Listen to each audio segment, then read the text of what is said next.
I think I'm gonna, welcome, if you don't mind, I'm gonna welcome everybody first.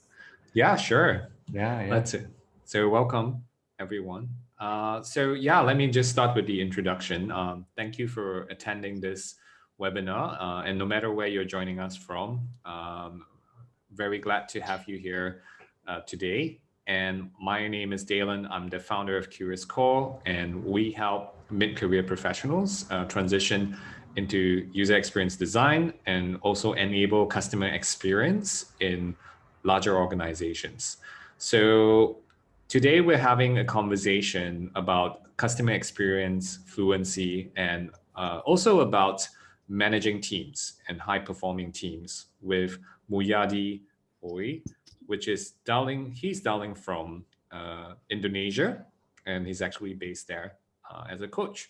So please allow me to briefly introduce Mulyadi as well. And Mulyadi was last the director of product management at BlackBerry, and he is an aspiring designer for the way of working and True Product Narrative, which is his company right now. He has coached a range of enterprises and startups and in their quest to adopt OKR, which is objective and key results. He is also a certified coach with the International Coaching Federation, right? And Mulyadi has spent most of his career building technology products and being involved in different departments like UX and software engineering and business development. And Mulyadi is also a father of two, and he does and very much enjoys slowing down to do some reading and writing with his son and his daughter. And he's also a very much a mindfulness practitioner, which we'll get a chance to talk to him about it later. So please join me in welcoming Mulyadi. It's great to have you here, Mu. Same here. Thanks, Daylon, and thanks everybody for joining. I mean, I didn't realize that the text was long. I should have cut it a bit more, but thank you for the introduction. Yeah, it's good. So I think as people are joining us live, hi everyone who's joining us live on Facebook and joining us live in our exclusive Zoom room. So we'll start with the first question, Mu, which should be an easy one. So what do you do on a day-to-day basis as a coach? Yeah.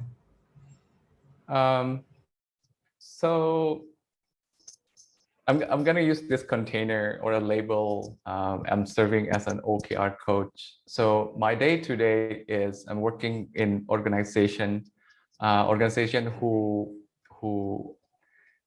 would like to adopt objective and key results.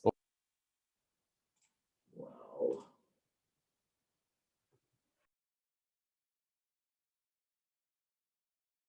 Sorry, we lost you there for a bit. It was a mistake on my end. Apologies for that. So as you were mentioning, you are a container. Yeah. Yeah. So I'm going to use I'm going to attach myself to the label. I'm an OKR coach. So during day-to-day, so I work with organization in their attempt to adopt OKR at scale. So what does it mean by that? So we approach. So when a company are ready to embrace OKR, what we do is we kind of prep everybody in the organization to understand first what it is, and then based on that approach. Based on what we get from the signals on the ground, then we co-create the learning curriculum for them and the rollout plan. Because OKR essentially, well, we can talk about OKR later a bit, but OKR itself is a very simple concept. But the complexity might come in when you deploy it at scale to different types of organizations. So the label coach there allows me to come in to serve as a person to listen first what's going on, only then trying to apply OKR if it is applicable in the team setting they have. Yeah. That sounds great. So for those of us who are unfamiliar with OKR, how would you define OKR? Yeah, and explain it to like the layman. Yeah. Um, OKR stands for Objective and Key Results. It's a goal setting framework originally developed in Intel, and it was really popularized by Google. Um, Now, objective and key result itself has two components, which are objective and key results. The way to look at it is quite simply, objective is a space or a container where you can is for you to be aspirational around your goals. Why are you doing this? Why is it important for you? Why is it important for your company? Whereas the key results is all about numbers. Um, how would you say that you have achieved your goal, which sounds qualitative or aspirational, backed up by numbers? So to give you some example, for example, you would like to, for this quarter, you would like to build the best HR or people and culture team, right? That could be your objective. The KR, it can say, well, for this period, we hired one of the best PAC, people and culture leader in let's say in Singapore, right? The second thing is the turnaround in your team is 0, or maybe the third one is you get all your dashboard around your employee performance and whatnot is already up on the on the intranet in the company. So it's really tying up between the aspirations of your goal to the quantitative measurement, like data numbers with that goal. Yeah. Thanks for the simple explanation. And what I do understand, this is quite a common framework and it's popularized by Google. So just to understand a little bit, why does performance management matter over here? Like, and what's the difference between a company that measures performance and one that doesn't? Oh, I think I would like to kind of underline that OKR is not for measuring performance at all. But OKR is something, is a goal setting framework that allows you how you work together towards the common goal. So we don't necessarily use OKR to rate your performance or whatnot, but it's really getting how you work together around your team. What are the values that you would like to surface when you are actually doing this OKR? Because OKR, almost naturally, if you do it properly, then the two values, which are transparency and collaboration, might surface almost quite naturally. Yeah. Yeah, thanks for providing that distinction. So what's the difference between companies who use this framework called OKR and companies who don't? Like from your experience seeing that and working with clients or from your past companies? I think I'm gonna pick from the recent example. Right now, we are actually still talking to the company who is still trying to decide whether OKR will be a good options to choose from.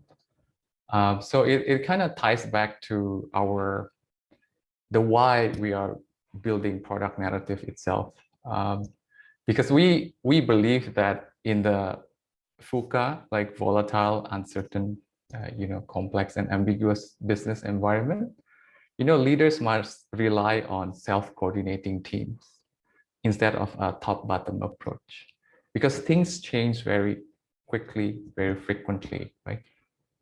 So OKR has been proven as a framework to nurture transparency and collaborations required to build self-organizing team. Now, that is one of the drive that we saw when companies or leaders of the company or team leader come to us is really talking about, can this be a good option for us? So one of the questions that I like to give them is, I ask them first where do you want to go? Because some companies, although transparency might sound like a good values to hear or to adapt, some companies are not willing, or maybe are not ready, or maybe they don't, that is not the direction they want to go. So if certain leaders would like to surface those two in this uncertain world, that certainly can be a continuation of the conversation. Hey, maybe this can be good for you. Yeah. So it allows, I mean, to answer your question more directly, by employing OKR, you're essentially structuring, giving a bit of structure where conversation to happen almost organically within your team. Yeah. So yeah. Yeah. Have you seen a team that did not implement it, but still, or maybe a different way to ask this question is like, other than OKR, are there other frameworks that you bring in to help organizations, right? Oh, thank you. This is a very interesting question, because although I myself attached to the label, I'm an OKR coach, right? But I'm not necessarily wedded to the OKR itself, but I'm really wedded into the spirit behind the OKR, right? You know, a lot of places they adopt. I'm pretty sure almost everybody here knows or heard KPI, the key performance indicators, right? It is good, or it's really good only if you review it enough, frequently enough, you know, timely enough with your teams, because essentially those numbers are very important, but the coordination and the conversation around your team to reach that number, that's probably more important to nurture. So that's how I would see that OKR is very different in that sense. Yeah. Great. Have you seen teams that did not implement this well, and what happened to them? Oh yeah. So let me try to answer that in two perspectives. So I have a good friend. He's a head of product in one of the payment companies back then in Indonesia. He's back in Singapore now, right? So he never used the word OKR. He's an internal leader, right? So, but he is almost doing everything in the OKR spirit. So he has a clear objective, a clear goal, clear numbers to back him up, where you know, where this is leading and whatnot, right? And he review it every 2 weeks, every month, every quarter. But none in the company ever call it OKR. But it is essentially the spirit of it, right? So it works. That's one. Number two, this is from the perspective of, yes, some people actually adopt OKR. And I mean, no kidding. This happened quite a lot, especially last year. I don't know why, but people come in, yeah, we actually did OKR. And then we kind of went through, they're kind of open to share to us, to me, what's going on in their company. But I was looking at how they did it. Where's the conversation? You know, where is the frequent check-in and whatnot? Oh, no, we only did OKR for a quarter, and we only saw it at the end of the quarter. So it's almost regardless of what term that you use, but if you don't embrace the spirit, I think you're kind of missing the point. Yeah. This is really interesting, and you spoke a lot about the spirit of working this way, right? And what I do here is that it requires people to not just set objectives and set the key results, but also to actually frequently have conversations around the objective and key results together as a team. Right. So, right. Yeah, is there any other distinction you would like to bring in about, you know, talking about the spirit of practicing this framework well? Okay. You know, to approach the question, I would like to invite everyone here, in the audience, to be open-minded, because if you're new to OKR, stay on, learn as much as possible. If you're an experienced OKR, then share your thoughts as well later and experience, because there's no one way to implement OKR. I mean, there are certain things that you have to follow, right? But when you implement it in the real organization, it becomes so unique. Now, yeah, how would I will. Yeah, so I would actually take on your offer and bring up perspectives and questions. If anyone is interested, I'm happy to kind of like, do that. Yeah, Mo, you want to continue? Yeah, Daylon, just to be more interesting, how would you rephrase that question just now? Yeah, so I think that's a good one. I actually don't remember what I was asking you just now. So I think what I was trying to understand, now I remember, is the spirit of OKR. So you mentioned collaboration and having this dialogue being really important, right? To uphold to the spirit of it. Is there anything else that we should be mindful of to kind of like uphold to the spirit of actually practicing this process or framework? Thank you. So from those two simple components, objective and key results, different people feel, some components resonate with some people very differently. Maybe I share one example in 2020, early 2020. So this executive of one of our clients, he works in Microsoft. He's a very experienced executive. I really respect his leadership. So there was one time early in our program, we explained to him, this is objective, this is key results, right? And objective is the place for you to do whatever you can to be aspirational, essentially to rally people, right? So he came back saying, oh, this is very interesting, because throughout my career, I was driven and I was driving my team based on numbers. It's the KPIs, right? And he has been very successful in that, for sure. But then he said, well, because of this space, right? Because of this objective where you would like me to write something around the narrative around my goal, then I can rally people. I can put my emotion in it. I can put my thoughts in it. I would like people to believe in what I'm trying to achieve, right? So what happened a few weeks later, it was the first time in their town hall where then they did not show numbers. They only show 4 objectives. They tell the people in this quarter, this is what we are trying to do because of ABC. So he find that really connected to him when he heard about it. So that objective. And some people really like the concept of OKR, although we haven't really talked about it. But essentially, for every key result in the top line, basically the company KR, right? It needs to be aligned with your day-to-day work. So that is also an element of OKR that people might resonate to. Yeah.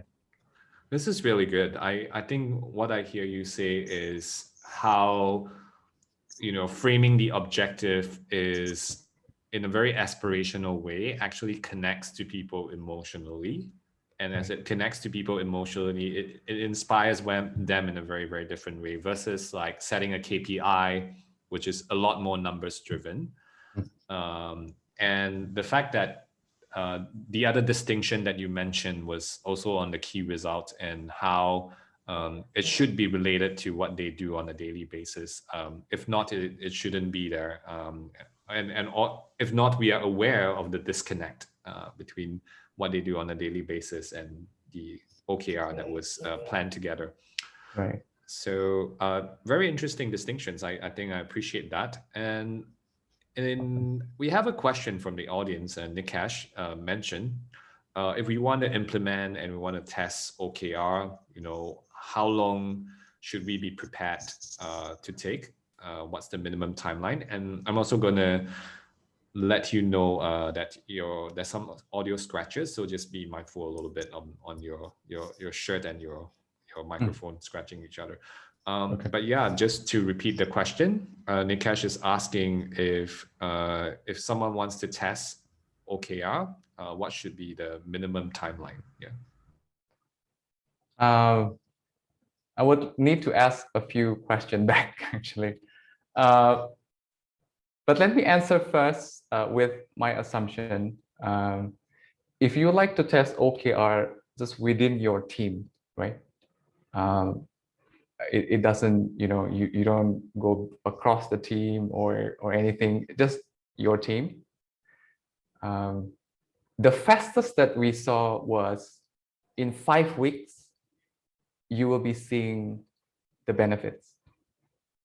The benefits as is, hey, and we actually write a lot of learning points as well online.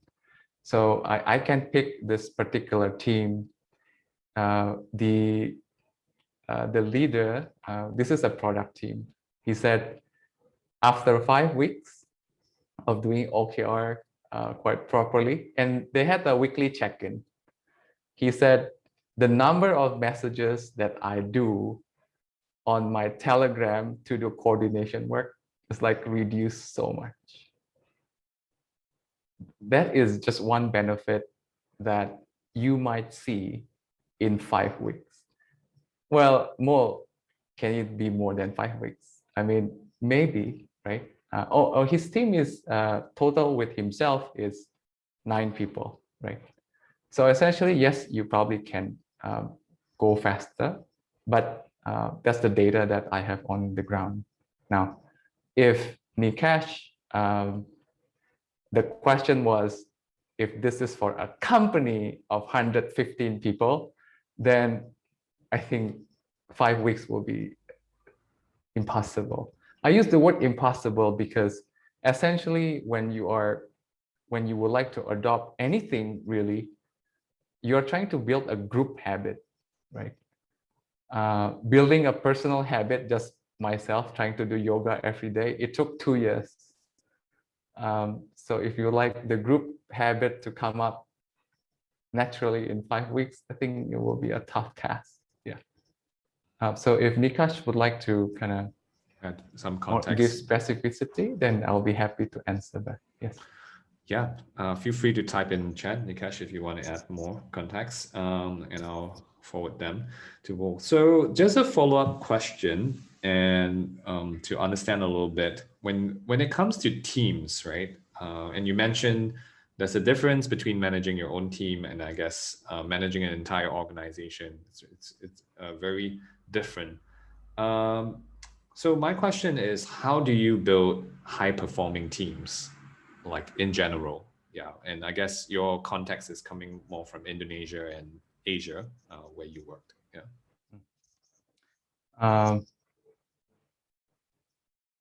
I have been in the high performing team. The first taste I had was when I was back in the States, in one of the startup I worked in Silicon Valley. I mean, it's quite a mess. Startup is always a mess, right? But there was such a feeling that, hey, we are performing as a team. But I can park that for later. But to answer more directly to your question, the way I look at high performing team, and everybody here, you might have a different definition, different expectation what a high performing team is. But I look at it from 3 angles. One is the team who is clear on their purpose. And second one is the team who has enough empowerment or autonomy based on the clarity of the direction, again, tied to the purpose. And the third element is the mastery. the mastery in terms of the desire to improve, right? So it's strangely enough, it's kind of quite aligned with what Daniel Pink wrote in his book around purpose, autonomy, and mastery. And that was what I saw in one of the companies we worked with last year. It's one of the unicorns. I wouldn't say the name, but most probably people might have seen the logo or used their service. It's quite interesting why I divided into these three things. I came in as an OKR coach. I'm very comfortable that I know enough about OKR. And I've seen that helps a lot with the clarity of the purpose. It allows everybody to connect and to see the bigger picture. And in that particular company, right, I personally also work with a really efficient and experienced people department. They call it people and culture department. They're really good at designing the team composition to build the autonomy, right? And the other one is the whole team is embracing the spirit of agility.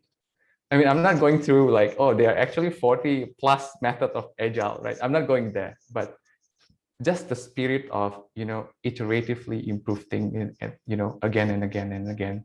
Those three things compose as, if you have those three components, for me, that you are on the direction to have a high performing team.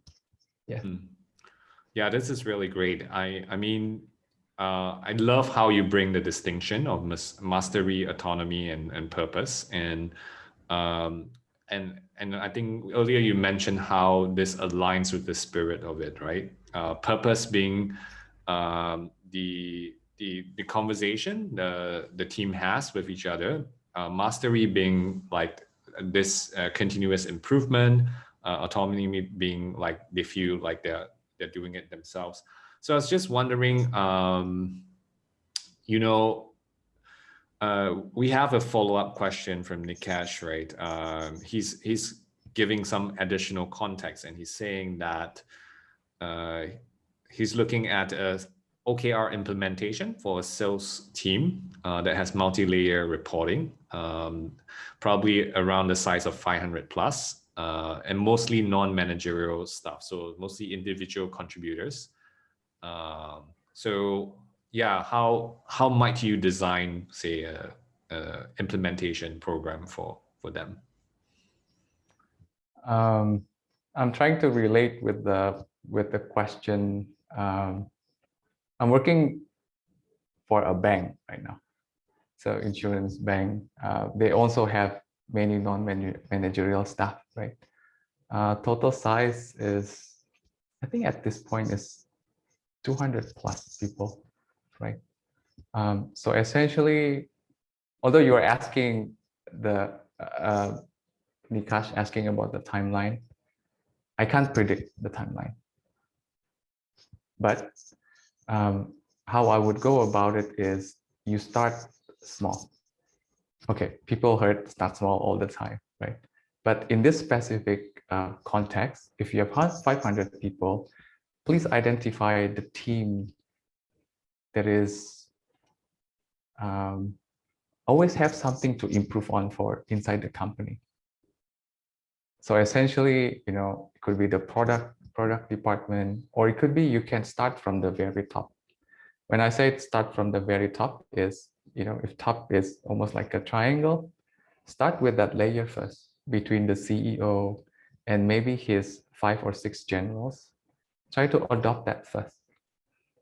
And then once you kind of pass the threshold, the C-level, when they try to adopt OKR, it only takes them about 6-7 weeks, and they get it, right? The hard part is later on when you have to trickle down to different layers, right? So if you would like to start that, it takes about 6 weeks or 8 weeks, depending on the situation. If you get some benefits at that layer, then only you ask whether this is worthwhile to pursue, not only for you, but also for the organization. Yeah, that sounds like a sound strategy to kind of go from the top and trickle it down to the bottom. Yeah. And I was wondering, like this OKR thing sounds like it's been implemented in a lot of tech companies, right? Does it work for non-tech companies? Yes. Yes, this is not yes from reading an article or reading a book about it. In 2019, towards the Q4, so around September, there was actually one. I'm calling in from Indonesia, and that time I was also in Indonesia. There was a company calling from Kalimantan Timur. It was so embarrassing. I didn't know where it was actually. Geography was pretty bad. And he called in, his company is far from tech. The techiest tools we found on the office was Google spreadsheet. I mean, but that was good enough. They are into the supplier of cables, the hardwares for minings and all the really far from the non-tech from the tech industry. And we implemented that. I mean, I should say not we, them. They're very curious about it because they listened to one of the founder basically told me he was so inspired by the Gojek podcast. And he just, oh, they Gojek uses OKR and whatnot. So he contacted me. And it took them, it's quite long. It took them 3 months, I think. Those are kind of stumble upon and here and then. I can share later in the more details. But yes, that was the first example that I interact with, really far from tech, and they're doing just fine. Yeah. If you do you mind sharing the industry they were in? Like what were they, what were the products, or what were they selling? Yeah, they're selling drills. They're selling, for mining purposes. So mining equipment, essentially. So the Yeah, company yeah. doing mining in the mining industry is implemented OKR. Okay. He is at the He's one of the distributors. Okay. Yeah. Wow. That's quite fascinating to know that this work. And what's your learning from that? Implementing it in, say, a non-tech company, right? I wouldn't necessarily. I mean, okay, if you look at from that angle, surely when I was in in this tech company, right, we were implementing OKR in Asana. So once they get the concept, the mindset, and they're just playing with how to implement this Asana, right? Where should we put the tag and whatnot, how to link them, blah blah blah, right? But there, when you approach it, it's not only about approaching the mindset, but approaching the mindset, and unless you want to use paper, but they would like to use Google Spreadsheet. And you kind of try to adapt, trying to help them to how to interact with the tool, to support the OKR. But that is my attempt to answer, looking at it from tech or non-tech. But I actually would like to see it from OKR. It's a thinking tool exercise. Last time I was very afraid to actually say this, because what do you mean by thinking exercise? Well, do you think we cannot think, right? But I feel much more comfortable because some of our clients, they came back and say, hey, by going through these practices, it allows us, it forces us, it nudges us to think more clearly. So once I get those feedback from the ground, I felt I'm more comfortable in sharing to the bigger audience, because essentially when you are writing or formulating a key results, right, you are required to see it as, can you be as clear as possible, so that when anyone see it, they have the same understanding, right? One of the one of the common attribute that we saw when people start to adopt OKR is their key results. It says like this. Ensure a coordination meeting between A and B is successful, right? What does ensure means? Oh, apparently you actually wanted to have the requirement from business intelligence for the finance dashboard are agreed by the MIS department. It's not about ensuring a meeting and, it's not about the task or the action. It's really how you formulate it into a clear outcome where it is very clear for you and also for others. So that's where the thinking exercise actually happened. Yeah. Thanks for the example. I think that really helps a lot. And just as a follow-up question, earlier you mentioned, and as you answered Nikesh's question about implementing it for the sales team and trickling down the approach for OKR. What kind of major challenges do you face in changing stakeholder mindset, right? From getting them from everyone understands KPI, key performance indicator. So how do you kind of shift them from, okay, let's just do KPIs to like, can we try OKR? Or can they be like something that we should do both, or should we not do both? Yeah. If they approach us by saying, oh, we know a lot about KPI already, right? In a way, it'll make our life easier, because KR, the key results, is essentially, if you do KPI well enough, clear enough, then it can be suddenly like it's a key results, right? But then how would you wrap it in with a clear enough objective? I mean, that's a different thing, right? Now, maybe I could rewind a bit on the failure that I went through. I mean, it's not all rosy. We failed. I mean, I failed certainly. Where we went in, we tried to go into a company, right? I did not wear a coach hat properly at that point. So I came in more like a consultant,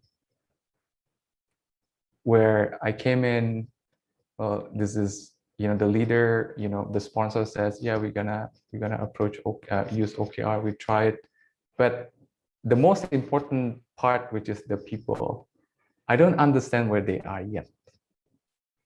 So it has a lot of resistance in our engagement. I mean, in Aikido, I mean, I'm not an Aikido practitioner, but in some coaching practices, they refer to this Aikido of centering, entering, and then turning, then sustaining. So centering, essentially, you come in to try to diagnose what's happened, what's going on first. Do people really need some more conversation around that work to achieve some goals? Is the goal is clear enough? Do we have enough people on the ground? What's happening on the ground? And then if you do enough centering, not only with the leaders, but also with the people on the ground, then you can try to sense, hey, I think OKR might help, or maybe not, right? If we take care of that centering piece good enough, then when it goes to the second stage, which is the entering part, it becomes easier for everybody, including us. Right? So my friend liked to say, hey, I mean, this is also my self-work when I approach this as a coach. It's like, if you come in without a proper centering, it's like you are putting like a really sharp object into something, into your client, right? Once you are in, you do OKR here and there, blah, blah, blah, right? You make it work. And then when you pull out, because you're not going to be there forever, right? Your client might bleed. And that's something you don't want to do. If you do proper centering to understand where they are, when you come in, there's no bleeding. When you go up, there's no bleeding, and people carry on. And I've had success story in the past 3 years. And then also, I had some failures around that. Yes. Yeah, thank you for sharing. And it's great that you linked it with Aikido principles, which is a martial art. Yeah, and I think it's nice that you brought the distinction by answering Nikesh's question that KPI essentially is the KR, which is the key result.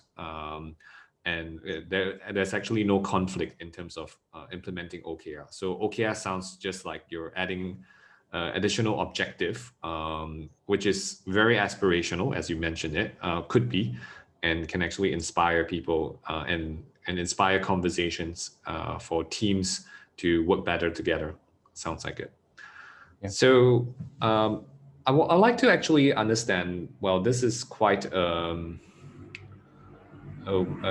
originated from Western companies, right? So I'm just trying to get a sense how successful is it, or what should we be mindful of when we're implementing it for the culture in Southeast Asia or Asia?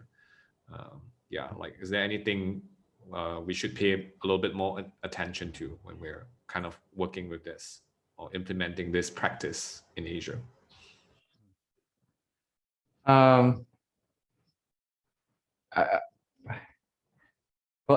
okay, Asia. I mean, I'm gonna build some around more precision around. I mean, because Asia is really big. It is. Yeah. Feel free to just name one or two countries. But one thing that is quite apparent is, so I belong to this network of OKR coaches. One of them is Ben Lamotte. He just published a new book this year. And we are in the same circle, with another author who wrote the book.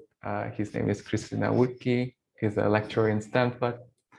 There is one differing opinion around, hey, you shouldn't do individual OKR at 2 weeks cadence. So essentially they are saying OKR shall be set at the team level only. And team level means like in the quarter period. So you don't have to really discuss it or write and formulate your individual OKR every 2 weeks, right? I mean, I really respect this point of view, and I've been in the team where that can actually work. But some parts, I wouldn't say country, but some companies with their own the quality or the readiness of the employees inside, sometimes leaving that long enough for a month is not necessarily doing any good for them, because they need to practice more often. Because again, if we tie back this as a thinking practice, the more practice you do, the better you get. So the way I approach it when in Indonesia or in India, Singapore or Malaysia, I try to sense first whether they need to do it more frequently at the individual OKR or not. Majority of our clients, for example, in Indonesia, we would highly recommend, and I'm glad they also follow, is let's do it every 2 weeks. It's the practice. Yeah. So that's the distinction I saw. Yeah, thanks for sharing that. And just trying to understand and dive a little bit deeper. You're saying the frequency of check-ins is better to increase it when implementing it in the Asia context. Just curious, why is that? Why is that so? Is it because people don't communicate enough, or is it because it's not clear? Just trying to get a sense. Let's take the real example right now where we are working in the bank. This bank is a merger between essentially four different cultures, right? They told us these are like the internal population they have, right? So essentially, if you have a, how to say, if you have a different, like, diverse population in there, if you're only doing it less frequently, you also get less chance to see the standard of the group. So the way we approach it is the minimum you shall take on this is 2 weeks. But if you like to kind of expand it to 3 weeks or even more frequent than 1 week, please go ahead. Now, there's a specific reason for that. It's the practice. Whether people communicate it enough or not, right? It also depends on their team. Some people communicate well enough, some people don't. Now, when we get the signal on the ground that people actually don't communicate enough, then we push them harder into, let's do it more frequently. So inside the organizations, right, you might see the individual cadence happen sometimes 2 weeks, sometimes 3 weeks, but we wouldn't recommend it's more than a month if they need it. Yeah, that helps a lot, and thank you for explaining that. So just to kind of, well, we're almost at the end, and Oh, wow. I didn't realize it. And it was good. It was a very productive conversation. I was just wondering, do you have any thoughts or advice for leaders who are looking to build or manage their teams better, right? Yeah, from your own experiences being a leader yourself, anything you would like to share with the leaders here while listening?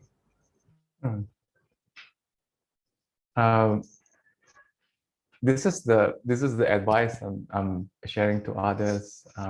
I did not necessarily did this all the time when I was part of the leadership team, so it's a lot of learning as well from my side. So take a moment, try to understand your team first, right? And second of all, where do you want to go with this team, right? So when I said, where do you want to go with this team, for example, do you want to surface some more transparency? If it is, find anything. It doesn't have to be OKR. Find anything that can help you to achieve that goal. I personally believe that OKR strengthens certain values in the team. One of them is transparency. Second of them is collaboration. Number 3 is the clarity of the direction. I believe in that. But some leaders might not. I mean, it sounds really good, but maybe that's not what you need. Maybe what you need is you simply need to find people to fill out the positions first, because everybody is like double heading. Everybody hates each other. So let's tackle that first. So I think that would the advice I would share.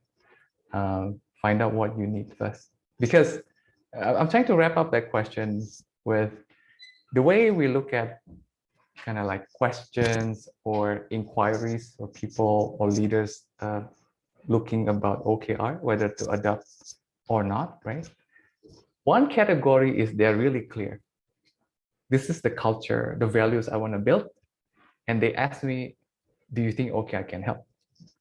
The other cohort of leaders, or category, I should say, come in and asking, hey, what can OKR give me? And after 1, 2, 3, and then they'll ask, what more? Is there anything else? Sometimes after like, 5, 6 items that I shared to them, I have to ask, what are you looking for? And then the conversation becomes deeper by knowing what they want. Yes. I think that would be the same advice I'm telling myself too now. Yes. Thank you for sharing the advice. And I was just wondering, maybe we can end with a story. Is there a story you can tell of you trying to implement or lead a team with this framework? Yeah, like, and what happened after that? It would be nice to, of course, hear stories that have been done in Indonesia, which is not often something we get to hear. Yeah. I think I'll share two stories just to make it more balanced. I had a failure in implementing OKR myself. At that time, I was the chief of product, and I got the full permission or approval, from my boss. Yes, we're gonna try OKR for 3 months, but almost every 2 weeks, things have to change. That was just very difficult. Difficult on me, difficult also my team. Especially when you're starting, right? You need to kind of have a feel whether this is good for you or not. But if you keep changing every 2 weeks in terms of the direction of the company or the direction of your department, then it'll be really hard. So essentially, there were two big departments. I was leading the product and engineering, and then my colleague was leading sales. And every time 2 weeks sales has a new opportunity, then it kind of affected us. So that didn't work out really well. Now, the second story is related to that. This came from one of our clients. At this point, we are very lucky that when a new company come to us and considering whether they would like to work with us, we have a few previous clients will actually sit down with us in the same team, in the same meeting, to share their story. So it's like having somebody else saying something good enough for you. This gentleman, he brought up one very good point. He told the potential client of mine, he said, if you like to try this, there's something you need to prep. You're gonna give some room, let's say 3 months, for this team to properly try it. Don't mess around it yet. He said he could build the OKR properly in his team because he got a real green light from the CEO to try it for 3 months. So I think that will be the two story I would wrap up. So sounds like you OKR may not work so well if the business strategy or business objectives keeps changing, and of course, a very senior stakeholder support certainly helps in this process, as with all types of change and managing change. Any parting advice for leaders over here who are listening? Yeah. If you're interested, try it. It's actually quite simple. So might as well try it rather than trying to see for yourself. That's number one. And if you decide to try it, give yourself focus on the 3 months first, but don't be too hard on yourself. The first trial, there'll be some errors and stuff like that. We see it again and again. You'll see the benefits on, the second iteration. You'll start to see that more. Yeah. I have a question as well, like, and this might be related because I actually have a team member who is suggesting to me to implement OKR in our small team, and we're a very, very small team, right? We're literally like a team of 3 full-time employees and 1 consultant and 1 intern, so literally, and myself, right? So it's super small, and I'm just trying to understand, like as I'm listening to your conversation, what are the benefits as well, and what should I look out for? And we're just heading into a quarter where we're so busy operationally. I'm not even sure if we if this is like a distraction for the team? Yeah, that's my first question. Yeah. We got this quite a lot too. So typically, I would suggest that you identify perhaps a few coordination meetings that typically you must have some coordination meeting either weekly and whatnot, right? And see whether there's an opportunity to make those coordination meeting more clear if you're using this structure. Essentially, what I don't want people to have this perception of, oh, if I adopt OKR, it means then I have extra meetings, right? People generally don't like to have meetings, but it can replace what is already replace for the for something better. Yeah. That makes a lot of sense. And I was just wondering as well, as someone who's a manager, we often have job description, right? So does OKR then replace what was written in the job description, or should we actually write the OKR for the person before we write the job description for the person? Yeah. Would you mind clarifying that? Yeah, so job description is usually something we write to post on job sites so that we can hire people. Right. Yeah, so should we actually define the OKR of that role first before we write the job description? So again, I'm looking at this particular example in the bank. They would like to institutionalize OKR in the long term. So what they are doing this year is, for all the new hires coming in, sometimes you have the 90-day plan, right? Or 30-day, depending on the country. Then it has to be written as clear as what OKR suggests you to write. So it actually allows, with the clarity of the KR, you kind of know whether you're doing okay or not during your probation. That clarity kind of helps everybody around this new person. Yeah. So you don't necessarily have to write it in the job description. Yeah. I mean, if you would like to, I think that will be good too. But usually the job description has much more details, like including the business as usual, including whatnot, right? Yeah. But OKR essentially beyond the business of usual. What would you like to stretch yourself into? Yeah. And also, just to point out a distinction of KR, which is key result. I was just wondering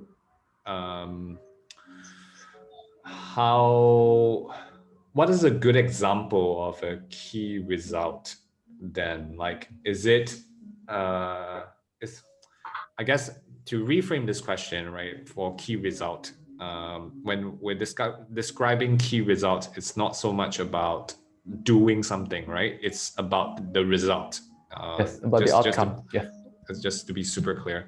Yeah. So, do you have a good example of a objective and a key result, like, just so we can end off and make sure that we're absolutely clear? Like, I can share this. This really stick to my head. This HR team. I just want to surface the evolution on how they wrote the objective. The first version is they wrote it as fulfill people capacity and placement. Then after several iteration, they'll ask themselves what we actually want to do this. They change it to bring in the right people. Then it just doesn't sound right. It's not only about bringing the right people. So the third iteration they came up with is build a team of A players by hiring the right talent and sufficient number of people, because the number is also important. So what happened is it allows, when the newcomer coming in the middle of the quarter, she understands, oh, this is actually the goal. This is the objective, right? Now, the KR sounds like this, like the people experience platform for talent acquisition and reimbursement is launched at August 31st, blah, blah, blah, right? And the second one was, the movement plan. Sometimes internal employees have internal movement plan. The movement plan for this quarter is agreed by the management, right? So it is, the KR kind of give you a signals that there is a real outcome that everybody knows, like, this is it. This is what we are trying to achieve. Yes. And it does sound like from the KR that you mentioned, there is actually like a project type behind it, right? Like there's a launch date or something like that. Yeah, a KR will typically take a lot of tasks, and it might require a lot of people working towards to achieve that particular KR. So if using the same term like you said, it's almost like it sounds like a mini project. Yes, because it requires coordination, it requires collaboration to reach that. Yes. And with that, thank you so much for sharing your experience with us, Mo. Really glad to have you mention and share the distinctions of implementing this framework called OKR and demystifying it as well, and assuring us that this is something that we can implement in non-tech companies, yes, as well as implement in Asia, right? It's not just absolutely a Western management concept. So thank you for your time. And you're welcome. with that, we will also end the live call. And if you like to stay around for a couple of minutes, if you're on the Zoom call, feel free to do so. We will answer some additional questions for 5 to 10 minutes as Mo is over here. So thank you to those who are dialing in on Facebook and are watching the recording of this video. Have a good day ahead. Take care. Bye-bye.